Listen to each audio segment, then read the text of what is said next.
نحمده ونصلي ونسلم على رسوله الكريم أما بعد فأعوذ بالله من الشيطان الرجيم بسم الله الرحمن الرحيم هذا فوج مقتحم معكم لا مرحبا بهم إنهم صالوا النار قالوا بل أنتم لا مرحبا بكم أنتم قدمتموه لنا فبئس القرار قالوا ربنا من قدم لنا هذا فزده عذابا ضعفا في النار وقالوا ما لنا لا نرى رجالا كنا نعدهم من الأشرار اتخذناهم سخريا أم زاغت عنهم الأبصار إن ذلك لحق تخاصم أهل النار قل إنما أنا منذر وما من إله إلا الله الواحد القهار رب السماوات والأرض وما بينهما العزيز الغفار قل هو نبأ عظيم أنتم عنه معرضون ما كان لي من علم بالملأ الأعلى إذ يختصمون إن يوحى إلي إلا أنما أنا نذير مبين إذ قال ربك للملائكة إني خالق بشرا من طين فإذا سويته ونفخت فيه من روحي فقعوا له ساجدين فسجد الملائكة كلهم أجمعون إلا إبليس استكبر وكان من الكافرين قال يا إبليس ما منعك أن تسجد لما خلقت بيدي استكبرت أم كنت من العالين قال أنا خير منه خلقتني من نار وخلقته من طين قال فاخرج منها فإنك رجيم وإن عليك لعنتي إلى يوم الدين قال رب فأنظرني إلى يوم يبعثون قال فإنك من المنظرين إلى يوم الوقت المعلوم قال فبعزتك لأغوينهم أجمعين إلا عبادك منهم المخلصين قال فالحق والحق أقول لأملأن جهنم منك وممن تبعك منهم أجمعين قل ما أسألكم عليه من أجر وما أنا من المتكلفين إن هو إلا ذكر للعالمين ولتعلمن نبأه بعد حين صدق اللہ العظیم۔ یہ سورہ صاد کی آخری رکوع کی آیات ہیں۔ گزشتہ رکوع میں آخر میں اللہ سبحانہ و تعالی نے اہل جہنم کا تذکرہ کیا ہے کہ اہل جہنم جب ان کی ایک فوج اور جماعت کو جہنم میں لے جایا جائے گا تو ان سے پہلے ان کے لیڈر وہاں موجود ہوں گے۔ جب ان کو جہنم کے دروازے پر پہنچایا جائے گا تو جہنم کے داروغہ پہلے ان کے موجود لیڈروں سے مخاطب ہوتے ہوئے کہیں گے ھذا فوج مقتحم معکم، کہ یہ ایک فوج ہے جو تمہارے ساتھ اس جہنم میں داخل ہوگی، کیونکہ یہی دنیا میں تمہارے پیروکار تھے، تمہارے پیچھے چل رہے تھے۔ دنیا میں گمراہی دو قسم کے لیڈروں سے پیدا ہوتی ہے۔ جس قدر بھی دنیا میں ضلالت، فساد اور خرابی ہے، اس کے سبب دو ہی ہیں بہت بڑے، ایک ملوکیت ناس اور دوسری الوہیت ناس۔ چنانچہ قرآن مجید نے ان دونوں کی مختلف مقامات پر بڑی تفصیل کے ساتھ نفی کی ہے۔ قرآن مجید کے آغاز میں بھی سورہ فاتحہ میں اللہ سبحانہ و تعالی نے اس بات کو واضح کیا ہے کہ تمہارا بادشاہ اور مالک قیامت کے دن کا بھی اور آج بھی وہ اللہ ہے، مالک یوم الدین، اللہ ہی کی ذات ہے۔ اور اسی طرح بندگی اور عبادت ایک مسلمان کے لیے، ایک انسان کے لیے اللہ کے سوا کسی کی نہیں ہو سکتی۔ اسی طرح جب قرآن مجید کا اختتام ہو رہا تھا تو سورہ ناس میں بھی اللہ نے اس حقیقت کو واضح کیا ملک الناس الہ الناس، میں اللہ کی پناہ مانگتا ہوں جو انسانیت کا مالک بھی ہے اور معبود بھی۔ جب کوئی طاقت و قوت اپنی سیاسی قوت اور طاقت کی بل بوتے پہ انسانوں کی مالک بن بیٹھے اور وہ انسانوں کو اپنے مفادات کے لیے استعمال کرے، ان کو غلط گائیڈ کرے، ان پر مختلف قسم کے بوجھ اور مشقتیں ڈالے اپنے مفادات کے لیے، ٹیکسز بڑھا دے اور مختلف طریقوں سے ایسے کاموں میں لگا دے جو گمراہی کے ہیں، تو یقیناً یہ بہت بڑی اس قوم کے لیے بہت بڑی مصیبت ہوتی ہے، دنیا میں بھی اور کل قیامت کے دن بھی۔ ایسے جھوٹے لیڈروں اور رہنماؤں کے پیچھے لگنے سے دنیا بھی برباد ہوتی ہے، خسرت دنیا والآخرہ، اور آخرت بھی برباد ہوتی ہے۔ اس لیے قرآن مجید نے جو لفظ یہاں بیان فرمایا وہ یہ کہ ملوکیت ناس درست نہیں ہے، بلکہ اس کے لیے خلافت کا لفظ اللہ نے استعمال کیا ہے بادشاہ وقت کے لیے، کہ وہ اللہ کا نائب اور خلیفہ بن کر دنیا میں اللہ کے احکامات نافذ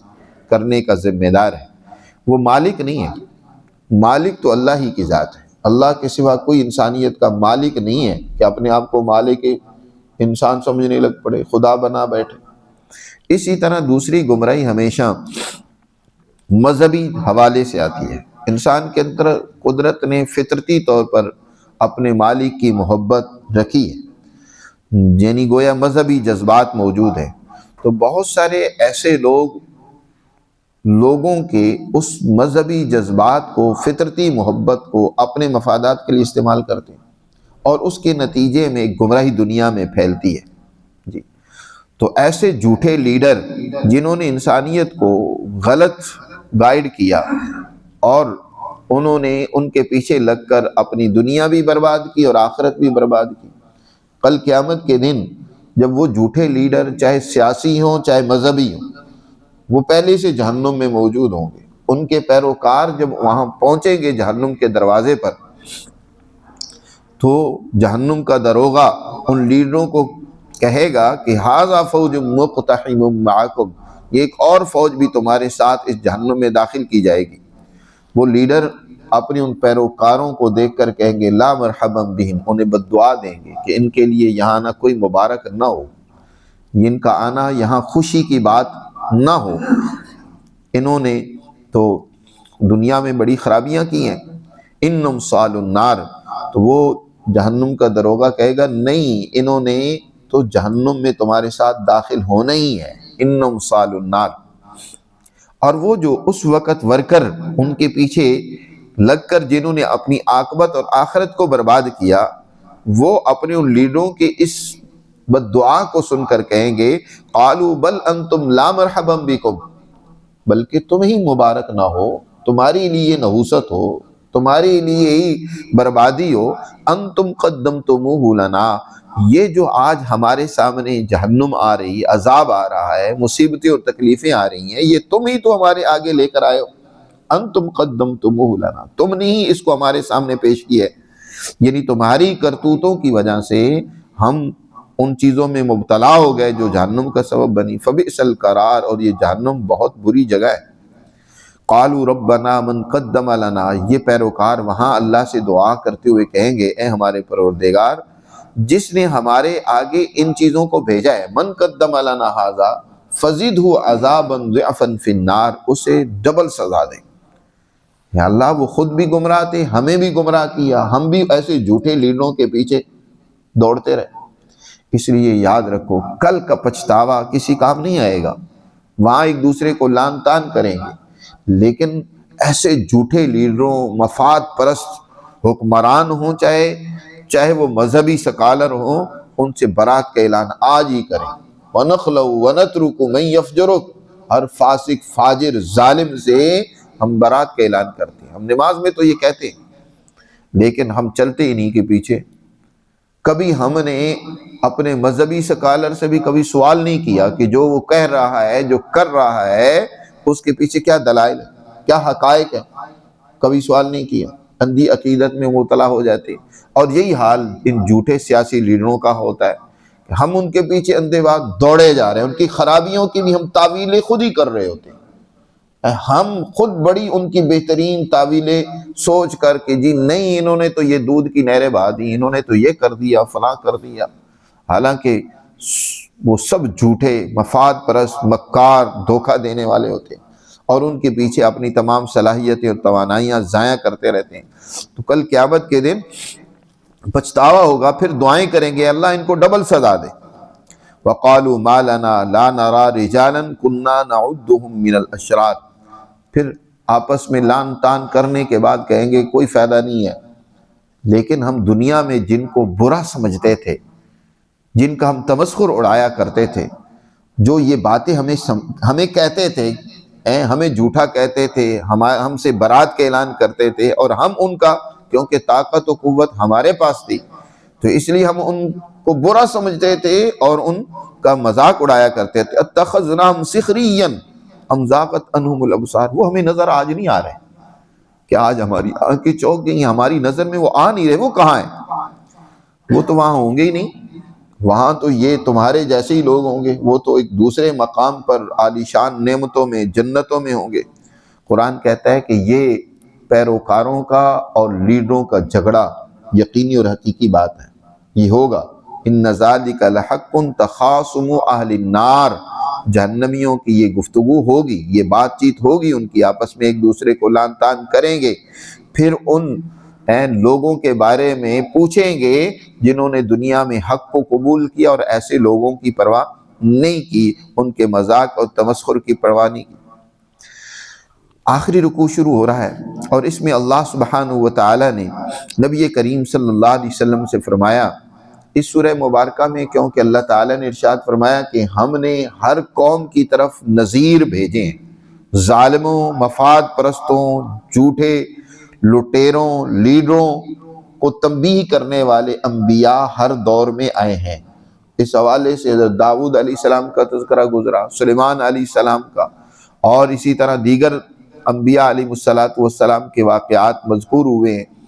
اور حضور صلی اللہ علیہ وسلم کے بارے میں بھی قرآن واضح کر رہا ہے کہ آپ بھی اسی طرح کے ایک منذر ہیں، ظالموں کو تنبیہ کرنے کے لیے تشریف لائے۔ اس وقت کی ظالم طاغوتی طاقتیں قوتیں، چاہے کیسر و کسریٰ کی صورت میں ہو، جیسے آپ صلی اللہ علیہ وسلم نے ان کو بھی خطوط لکھے، کیسر کو وارننگ دی، کہا کہ اسلم تسلم، میری بات سن لے، مان لے تو بچ جائے گا، وَغَنَّ فَإِنَّ عَلَيْكَ اسْمُ الْيَرِيسِيِّينَ، تمہیں اپنے ان کاشتکاروں، مزدوروں پہ کیے جانے والے مظالم کا جواب دینا ہوگا۔ حضور صلی اللہ علیہ وسلم نے اسے بھی وارننگ دی، کسریٰ کو بھی تنبیہ کی، اسی طرح اپنی قومی ان جھوٹے لیڈروں، مفاد پرست حکمرانوں کو بھی، ابو جہل اینڈ کمپنی کو بھی تنبیہ کی۔ تو آپ صلی اللہ علیہ وسلم فرماتے ہیں، اللہ نے فرمایا کہ اے پیغمبر آپ فرما دیجئے، انما انا منذر، میں تمہیں خبردار کر رہا ہوں، تمہیں ڈرا رہا ہوں جی۔ اور یاد رکھو، ڈرانا ظالم کو ہوتا ہے جو غلط کر رہا ہو، بدمعاش ہو، بدمعاش کو ڈرایا جاتا ہے، بیچارہ جو ویسے ہی کمزور ہے، مظلوم ہے، اس کے لیے آپ صلی اللہ علیہ وسلم نذیر نہیں تھے، بشیر تھے۔ جو بیچارے پسی ہوئے تھے ان کو آپ نے حوصلہ دیا، ان کو خوشخبریاں دی، ان کو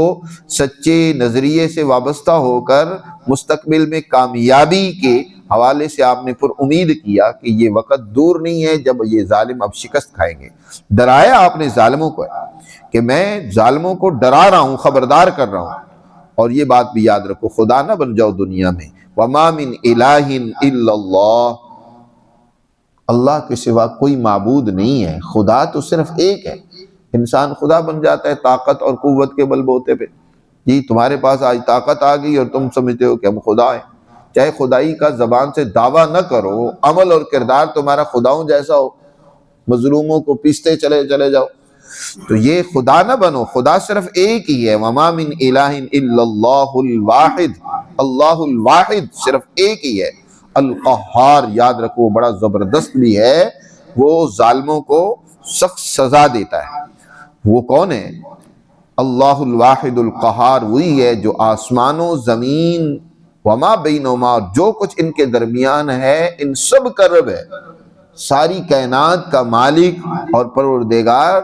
اللہ ہی ہے۔ العزیز الغفار،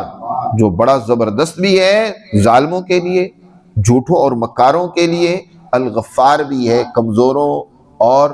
اپنی غلطیوں کا اعتراف کرنے والے، اللہ کی طرف رجوع کرنے والے، ان کو معاف بھی کرنے والا ہے، ان کے لیے غفار ہے اور عزیز ہے ظالموں کے لیے۔ قُلْ هُوَ نَبَأٌ عَظِيمٌ، پیغمبر فرما دیجئے یہ جو خبر میں نے تمہیں دی ہے نبأ عظیم، بہت بڑی خبر ہے۔ یہ جو میں تمہیں بات بتا رہا ہوں کہ معبود برحق صرف ایک ہی ہے، اللہ الواحد القہار رب السماوات والارض وما بینہما۔ یہ جو بات میں نے تمہیں بتائی ہے کہ ساری کائنات کا معبود مالک صرف اللہ ہے، تم نہ خدا بنو، تم انسانوں کے بادشاہ اور مالک مت بن جاؤ، مالک اور معبود ایک ہی ہے۔ یہ معمولی بات نہیں ہے، یہ بہت بڑی خبر ہے۔ انتم عنہ معرضون، تم ہو کہ اس سے اعراض کر رہے ہو، اس بات کو نہیں سوچ رہے، نہیں سمجھ رہے، اس کو قبول نہیں کر رہے۔ انتم عنہ معرضون ما کان لی من علم بالملأ الاعلی، جب انہیں اللہ کی وحدانیت، اس کی عظمت اور اس کی ربوبیت اور معبودیت لوگوں کو سمجھائی، اور ان ظالموں نے، ان مشرکوں نے حضور صلی اللہ علیہ وسلم کی بات پر کان نہیں دھرے، سنا نہیں، الٹا تمسخر اڑایا، تو حضور نے پھر وارننگ دی، منذر تھے نا، ڈرا رہے تھے، وارننگ تھی کہ پھر تمہارے نہیں مانو گے نا تو پھر تمہاری سزا کا وقت قریب ہے۔ تو وہ کہنے لگے کہ وہ کب آئے گا وقت؟ قرآن نے دوسری جگہ پر حضور صلی اللہ علیہ وسلم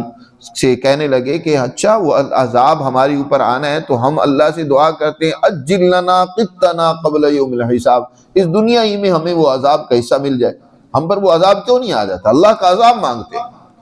حضور صلی اللہ علیہ وسلم نے فرمایا وہ آئے چاہتا ہے وقت، وَلَتَعْلَمُنَّ نَبَأَهُ بَعْدَ حِينٍ میں فرمایا، لیکن فرمایا کہ اس وقت تمہارے بارے میں کیا فیصلہ ہوا ہے مجھے اس کا علم نہیں ہے، میں کوئی خدا میں نہیں ہوں، خدائے مختار اللہ کی ذات ہے، مجھے تو حکم دیا گیا کہ میں تمہیں سمجھاؤں، میں منذر ہوں، میں تمہیں تنبیہ کر رہا ہوں، یہ تو سزا دینا کب دینی ہے، کس کو دینی ہے، اس کا اختیار تو اللہ کے پاس ہے، اور اس وقت ملأ اعلیٰ کے ہاں تمہارے بارے میں کیا فیصلہ ہوا ہے یہ اللہ ہی جانتا ہے۔ فرمایا ما کان لی من علم، مجھے معلوم نہیں ہے ملأ اعلیٰ کے بارے میں، اذ یختصمون، جب وہ آپس میں اختصام کر رہے تھے۔ ملأ اعلیٰ اللہ سبحانہ و تعالیٰ کی وہ بیوروکریسی ہے، گویا کہ فرشتوں کا اللہ نے ایک نظام مقرر کر رکھا ہے اس کائنات کے چلانے میں، اور ان کے بھی مختلف درجات اور مقامات اور مجالس ہوتی ہیں۔ کچھ فرشتے وہ ہیں جو اس زمین میں اپنی ذمہ داریوں کو سر انجام دینے میں مصروف ہیں، ان کو ملأ سافل کہا جاتا ہے۔ ان کی مثال یوں سمجھنی چاہیے جیسے انتظامیہ کی ہوتی ہے، پولیس کی ہے، جس طرح مثال سمجھ رہے فوجیوں کی ہے، تو یہ بیوروکریسی یعنی وہ فرشتے ہیں جن کو ملأ سافل کہا جاتا ہے جو زمین میں کردار ادا کرتے ہیں۔ اسی طرح فرشتوں کی ایک جماعت وہ ہے جو ان سے اونچے درجے کی ہے، جو ملأ اعلیٰ کہلاتی ہے، ان کی اس مجلس کو بھی ملأ اعلیٰ کہا جاتا ہے، ان کی اس پارلیمنٹ کو، اس مجلس کو جس میں اس کائنات کے بارے میں فیصلے ہوتے ہیں۔ جیسے آپ دنیا کی ایک پارلیمنٹ کو دیکھ لیں کہ وہاں جو فیصلے کیے جاتے ہیں پھر ان فیصلوں کا نفاذ انتظامیہ کرواتی ہے، تو اسی طرح ملأ اعلیٰ میں فیصلے ہوتے ہیں کائنات کے بارے میں، ایک اس سے بھی اونچے درجے کی پارلیمنٹ ہے یا ایک مجلس ہوتی ہے جس کو حضیرت القدس کہتے ہیں۔ باہر کے ملأ اعلیٰ کے فیصلے کیا ہوئے ہیں اس کائنات کے بارے میں کہ کس قوم کو اس وقت سزا دینی ہے، کس قوم کو اس وقت عروج دینا ہے، عزت دینی ہے، کس کو پستی اور ذلت میں، تباہی و بربادی میں دھکیلنا ہے، وہاں کے فیصلوں کا علم حضور فرماتے مجھے نہیں ہے، وہ تو اللہ ہی جانتا ہے، یا وہاں کی وہ مقدس پارلیمنٹ کے ممبران فرشتے وہی جانتے ہیں کہ اب اس وقت کس شخص یا کس قوم کے بارے میں کیا فیصلہ ہوا ہے، وہی جانتے ہیں، میں نہیں جانتا۔ ما کان لی من علم بالملأ الاعلی، ہاں وہاں سے پھر میری طرف جو حکم آتا ہے وہی آتی ہے، میں تو اس کی بنیاد پر تمہیں ڈرا رہا ہوں، سمجھا رہا ہوں۔ یوحیٰ الی الا انما انا نذیر مبین، میری طرف تو یہ حکم آیا ہے، وہی آئی ہے کہ میں تمہیں واضح طور پر، اعلانیہ طور پر ڈرا دوں، سمجھا دوں، کھلم کھلا تنبیہ کر دوں کہ یہ جو تم کر رہے ہو اس کی سزا تمہیں ملے گی، اس کی سزا کا وقت آیا چاہتا ہے۔ حدیث مبارکہ میں اختصام ملأ اعلیٰ کا ایک واقعہ مذکور ہے۔ نبی کریم صلی اللہ علیہ وسلم ایک روز فجر کی نماز بڑی دیر سے پڑھانے کے لیے آئے، قریب تھا کہ سورج نکلنے والا تھا، صحابہ کرام انتظار کر رہے ہیں۔ آج تو ہمارے نمازی 5 منٹ 2 منٹ بھی انتظار نہیں کرتے، بلکہ 1 منٹ، بلکہ ٹائم ابھی پورا نہیں ہوا ہوتا تو پہلے ہی کھڑے ہو جاتے۔ نبی کریم صلی اللہ علیہ وسلم تشریف نہیں لائے فجر کی نماز کے لیے، سورج نکلنے کے قریب ہو رہا ہے، صحابہ بیٹھے انتظار کر رہے ہیں۔ نماز کا انتظار کرنا یہ خود ایک عبادت ہے۔ پرسکون طریقے سے مسجد میں نماز کے انتظار میں بیٹھا جائے۔ جن کے دل میں بے چینی پیدا ہو جاتی ہے نا کہ ٹائم ہوا نہیں، کھڑے ہو گئے، گھڑیاں دیکھنا، امام صاحب کو گھورنا شروع کر دیتے ہیں کہ امام صاحب ابھی آگے نہیں آئے، اور عموماً ہم 1 منٹ جو ٹائم مقرر ہوتا ہے اس سے بھی پہلے جماعت کھڑی کروا دیتے ہیں تاکہ لوگوں کی بے چینی زیادہ نہ بڑھ جائے۔ کیونکہ جب یہ الارم بجتا ہے نا، اس کا مطلب یہ ہوتا ہے کہ بھئی اب جو سنتیں پڑھ رہا ہے، نفل پڑھ رہا ہے، وہ اپنی نماز مکمل کر لے۔ 1 منٹ رہ گیا ہے، 1 منٹ کے اندر ابھی 1 منٹ باقی ہوتا ہے، وہ الارم بجنے کے بعد 1 منٹ انتظار کرنا چاہیے۔ لیکن ہم جو ہی الارم بجتا جاتا ہے تو امام صاحب بھی مصلی پہ چڑھ جاتے ہیں اور لوگ بھی اس کے بغیر انتظار نہیں کرتے، وہ فوراً کھڑے ہو جاتے ہیں۔ حالانکہ 1 منٹ کا انتظار کرنا چاہیے تاکہ لوگ اس میں اپنی نماز وغیرہ، دعا وغیرہ، ذکر وغیرہ اس کو مکمل کر لیں، اپنی تلاوت مکمل کر لیں۔ نبی پاک صلی اللہ علیہ وسلم ایک دن تشریف لائے دیر سے، صحابہ بیٹھے انتظار کر رہے۔ آپ صلی اللہ علیہ وسلم آئے، تھوڑا ٹائم رہ گیا، سورج نکلنے والا ہے، آپ نے جلدی سے نماز پڑھائی، مختصر سی نماز پڑھائی آپ صلی اللہ علیہ وسلم نے۔ اور کبھی کبھی آپ فجر کی نماز میں قرات بہت مختصر بھی کرتے تھے، یہاں تک بھی مروی ہے کہ کبھی کبھی آپ نے فجر کی نماز آخری صورتوں یعنی قل اعوذ برب الفلق اور قل اعوذ برب الناس میں پڑھا دی۔ تو یہ حالات اور ضرورت کے تحت لمبی قرات بھی آپ صلی اللہ علیہ وسلم کرتے تھے اور مختصر بھی کرتے تھے۔ جب ٹائم تھوڑا ہوا تو پھر مختصر نماز آپ صلی اللہ علیہ وسلم نے پڑھائی۔ یہ بھی امام کی ثوابدید ہوتی ہے، وہ حالات کو دیکھتے ہوئے لمبی نماز پڑھائے، مختصر پڑھائے۔ نماز پڑھانے کے بعد آپ صلی اللہ علیہ وسلم نے صحابہ کرام کو فرمایا اپنی صفوں میں اپنی جگہ پر بیٹھے رہو، اور اس کے بعد آپ نے فرمایا کہ میں لیٹ کیوں ہوا، اس کی وجہ آپ نے بیان فرمائی۔ فرمایا کہ میں تہجد کے ٹائم اٹھا ہوں اور میں نے نماز نفل شروع کی، اور نماز نفل شروع کی تو مجھ پر نیند کا غلبہ ہوا۔ نماز کی حالت میں ہی نیند نے مجھ پر غلبہ پایا، میرے لیے نماز پڑھنا مشکل ہو گیا، یعنی نیند اتنی غالب آ گئی۔ آپ صلی اللہ علیہ وسلم کی ہو سکتا ہے اس کے بعد وضاحت اور تفصیل تو نہیں ہے، لیکن آپ نے اتنی بات فرمائی کہ مجھ پر نیند کا غلبہ ہوا، تو آپ کی آنکھ لگ گئی ہوگی۔ آپ صلی اللہ علیہ وسلم بسا اوقات ایسا کرتے تھے، یہ حدیث میں آتا ہے کہ نماز تہجد پڑھ کے آپ پھر لیٹ جاتے تھے، سو جاتے تھے، اور پھر جو ہے نماز کا وقت ہوتا تو پھر آپ اٹھتے تھے۔ تو آپ صلی اللہ علیہ وسلم فرماتے ہیں کہ میں نے خواب میں اپنے رب عز و جل کو دیکھا بہت ہی خوبصورت شکل میں، اور اللہ سبحانہ و تعالیٰ کو جب میں نے دیکھا تو اللہ تعالیٰ نے مجھ سے پوچھا کہ یہ ملأ اعلیٰ کن باتوں میں بحث کر رہے ہیں، بحث و مباحثہ کن باتوں میں ان کا ہو رہا ہے، ان کی آپس میں گفتگو اور بات چیت کن امور میں ہو رہی ہے۔ میں نے کہا کہ میں تو نہیں جانتا ہے میرے رب۔ اللہ سبحانہ و تعالیٰ نے میرے سینے پر اپنا ہاتھ رکھا، دست مبارک سینے میں یا کمر میں، دونوں طرح کے الفاظ ہیں، تو اللہ نے اپنا ہاتھ رکھا۔ اس کا نتیجہ یہ ہوا کہ ملأ اعلیٰ کی وہ گفتگو میرے سامنے کھل کے آ گئی، میں دیکھنے لگ پڑا کہ ملأ اعلیٰ کی بات چیت کیا آپس میں ہو رہی ہے۔ بعض روایت میں ہے کہ آپ نے فرمایا کہ آسمان و زمین کے حقائق مجھ پر کھل گئے، اللہ نے ساری حقیقتیں کھول دی۔ اور اس کے بعد پوچھا کہ اب بتاؤ کہ ملأ اعلیٰ کن باتوں میں آپس میں اختصام کر رہے ہیں، بات چیت کر رہے ہیں۔ فرمایا یہ تو آپس میں بات کفارات کے بارے میں، درجات کے بارے میں بات چیت کر رہے ہیں کہ کن سے انسان کے درجے بلند ہوتے ہیں، کون سے ایسے اعمال ہیں جو انسان کے درجوں کو بلند کر دیتے ہیں، اور کون سے ایسے اعمال ہیں جن کی وجہ سے انسان کے گناہوں کے کفارہ ہو جاتا ہے، اس کے گناہ، ان کے اثرات مٹ جاتے ہیں اور وہ انسان گناہوں سے پاک ہو جاتا ہے۔ تو درجات کے بارے میں پوچھا تو میں نے کہا کہ یہ آپس میں بات کر رہے ہیں کہ 3 اعمال ایسے ہیں جو انسان کے درجات کو بہت بلند کرتے ہیں۔ فرمایا اطعام الطعام،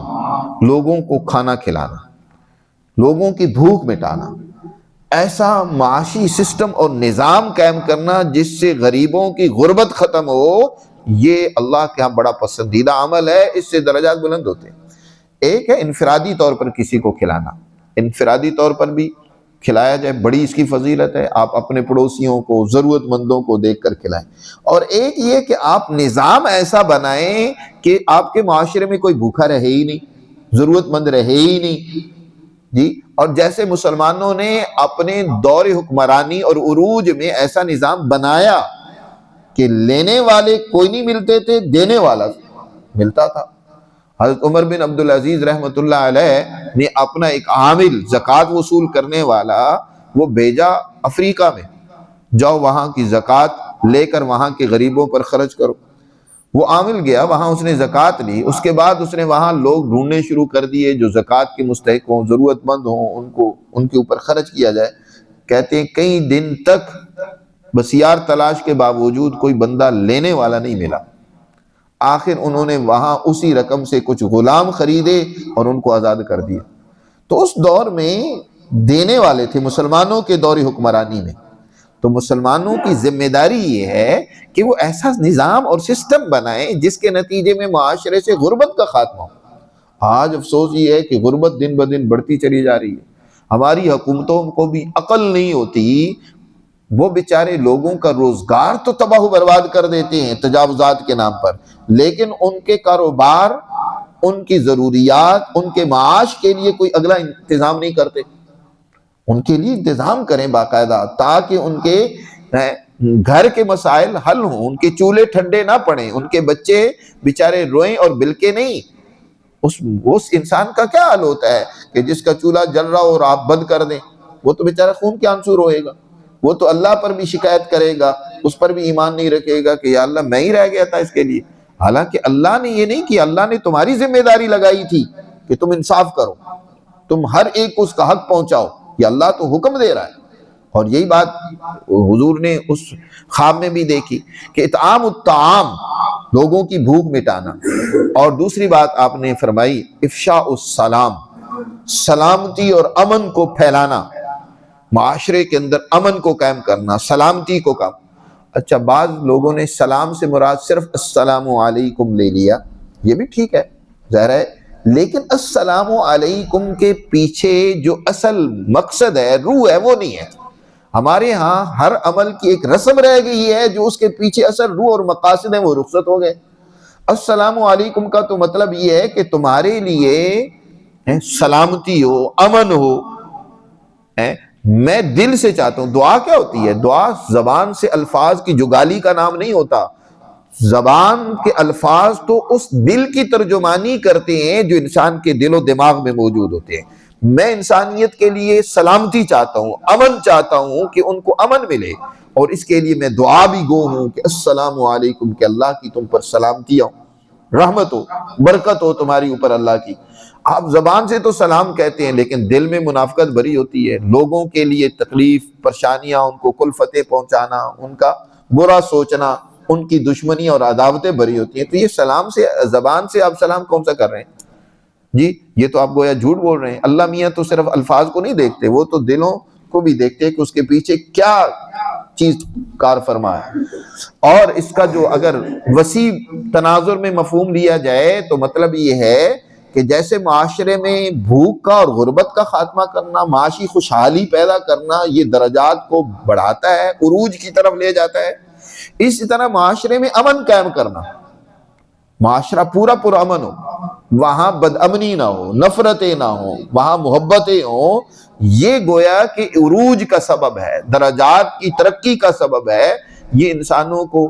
دنیا میں بھی کامیابی کی طرف لے جاتا ہے اور آخرت میں بھی کامیابی کی طرف لے جاتا ہے۔ انفرادی سطح پر بھی اس پر عمل کیا جائے اور اجتماعی سطح پر بھی۔ یہی دو چیزیں کسی معاشرے کی ترقی کا سبب ہوتی ہیں کہ وہاں خوشحالی ہو، وہاں امن، سیاسی طور پر امن ہو، معاشی طور پر خوشحالی ہو۔ جس معاشرے میں یہ دونوں چیزیں نہ ہوں تو وہ سمجھو کہ معاشرہ تباہی و بربادی کا شکار ہے، زوال کا شکار ہے، دعوے چاہے آپ کتنے کرتے رہیں، اس پہ ترانے اور نغمے چاہے کتنے گاتے رہیں، تو محض ترانے گانے سے کوئی قوم نہ تو ترقی یافتہ ہو سکتی ہے نہ ہی زوال میں جا سکتی ہے، وہ تو عمل سے دیکھی جاتی ہے۔ کسی قوم کے ترقی اور عروج کو پہچاننے کے یہ دو چیزیں کسوٹی ہیں، اس کی خوشحالی کو پہچانو اس قوم کے عام آدمی کی، اور اس کے اندر امن کو دیکھو کہ ان کے ہاں امن ہے یا نہیں۔ اور آپ کی قوم ان دونوں سے محروم ہے، نہ یہاں امن ہے، ہر آدمی بیجا ایک انجانا سا خوف اس پر ہے، مسلط ہے، پتہ ہی نہیں اس کو باہر جانا ہے، اس کے بچے نے باہر جانا ہے، سلامتی سے واپس آئے گا بھی یا نہیں آئے گا۔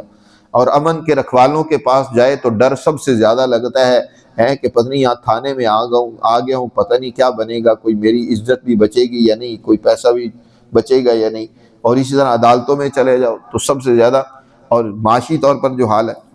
تو آپ نے فرمایا اطعام الطعام و افشاء السلام، اور تیسری چیز آپ نے بیان فرمائی والناس جی القیام والناس نیام، یعنی جو درجات کو بلند کرنے والی چیز ہے وہ تیسری وہ یہ ہے کہ جب لوگ سوئے ہوئے ہوں اور تم اس وقت اٹھ کر اپنے رب کے حضور گر گڑاؤ، نماز پڑھو، تہجد ادا کرو، اپنے مالک سے اپنی غلطی اور قصور کو معاف کرواؤ۔ یہ اس لیڈرشپ کے لیے، مسلمان جماعت کی جو لیڈرشپ ہے اس کے لیے ضروری ہوتا ہے تہجد میں اللہ کے حضور کھڑا ہونا۔ عام آدمی کے لیے تو فرائض ہوتے ہیں کہ وہ فرض نماز پڑھ لے، یہی اس کے لیے کافی ہے، باقی اپنی محنت مزدوری کر، لیکن جس نے رہنمائی کرنی ہے اس کے لیے ضروری ہے کہ وہ تہجد میں اٹھ کر اللہ کے حضور روئے، گڑ گڑائے، اپنے گناہوں کی معافی مانگے۔ وہ لیڈر ہے۔ لیڈر کا تعلق اللہ سے مضبوط ہونا، جڑا ہوا ہونا بہت ضروری ہے جی۔ اور ویسے بھی تہجد اللہ کے ساتھ تعلق قائم کرنے کا بہت بڑا اہم ذریعہ ہے۔ جو بھی انسان، اس میں راستہ تو سب کے لیے کھلا ہے جی، عام آدمیوں میں سے بھی کوئی اللہ کے تعلق میں بڑھنا چاہتا ہے تو اس کے لیے تہجد بہت ضروری ہے جی۔ اس لیے جتنے بھی اولیاء اللہ ہیں، جتنوں نے بھی اونچا درجہ اور مقام حاصل کیا، انہوں نے تہجد کی نماز سے، رات کی نماز سے حاصل کیا ہے۔ اسی سے درجات بلند ہوتے ہیں، اللہ کا انسان مقرب بنتا ہے۔ اور اسی طرح دوسری بات کفارات کے بارے میں پھر اللہ نے حضور ارشاد فرماتے ہیں جب میں نے یہ درجات کے بارے میں فرمایا تو اللہ نے فرمایا آپ نے سچ کہا ہے کہ یہ ملائے اعلیٰ کی بات چیت آپس میں اسی بارے میں ہو رہی ہے کہ انسان کو کے درجات کو بلند کرنے والے یہ اعمال ہیں۔ کفارات کے بارے میں سوال کیا کہ اب بتائیے کہ کن کے معاملے میں یہ بات چیت کر رہے ہیں، تو آپ صلی اللہ علیہ وسلم نے فرمایا کفارات کے بارے میں، تو وہ آپ نے سنا کہ ملائے اعلیٰ ان اعمال کا تذکرہ کر رہے تھے جن سے انسان کے گناہ معاف ہوتے ہیں، مٹتے ہیں۔ ان میں سے آپ صلی اللہ علیہ وسلم نے ارشاد فرمایا ایک کیا ہے جی کہ الوضوء بالمقاری، باوجود مشقت اور تکلیف کے، ناگواری کے انسان کو کامل وضو کرنا، اسباغ الوضو۔ سردیوں میں خاص طور پر جہاں گرم پانی نہیں ہوتا، ٹھنڈا پانی ہوتا ہے، وضو کرنا بڑا مشکل ہوتا ہے، تو فرمایا وضو پوری تسلی سے پورا کیا جائے سنت کے مطابق، یہ نہیں ہے کہ بس تھوڑے سے اعضاء صرف گیلے کر لیں، پھر مشقت اور تکلیف کے باوجود مکمل وضو کرنا یہ انسان کے گناہوں کو مٹاتا ہے۔ تو ایک مسلمان جب سردیوں کی یہ تکلیف اٹھاتا ہے تو اس کے لیے گرمیوں میں یا پانی انتہائی گرم ہے تو اس وقت بھی ظاہر ہے وضو کرنا بڑا مشکل ہوتا ہے، تو کامل وضو کرنا۔ اور اسی طرح آپ نے فرمایا جماعت کی طرف بڑھنا، قدم اٹھانا جی۔ جماعت نے وضو کر لیا، اپنے نماز کا ٹائم ہے تو مسجد میں پہنچیں، جماعت کے ساتھ نماز ادا کریں، گھر میں نہ پڑھ لیں یا اکیلے نہ پڑھیں، جماعت کے ساتھ نماز پڑھیں، یہ گناہوں کا کفارہ کرتے ہیں، گناہ اس سے مٹتے ہیں۔ اور تیسری بات آپ نے ارشاد فرمائی کہ انتظار الصلاۃ بعد الصلاۃ، ایک نماز کے بعد دوسری نماز کا انتظار کرنا،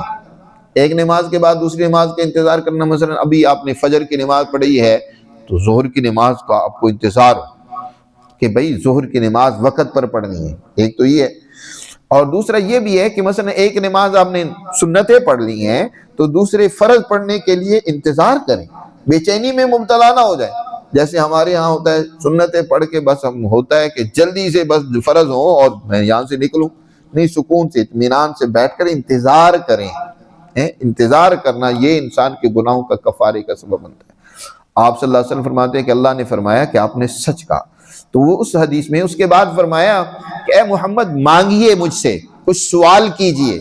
آپ صلی اللہ علیہ وسلم نے پھر اللہ سے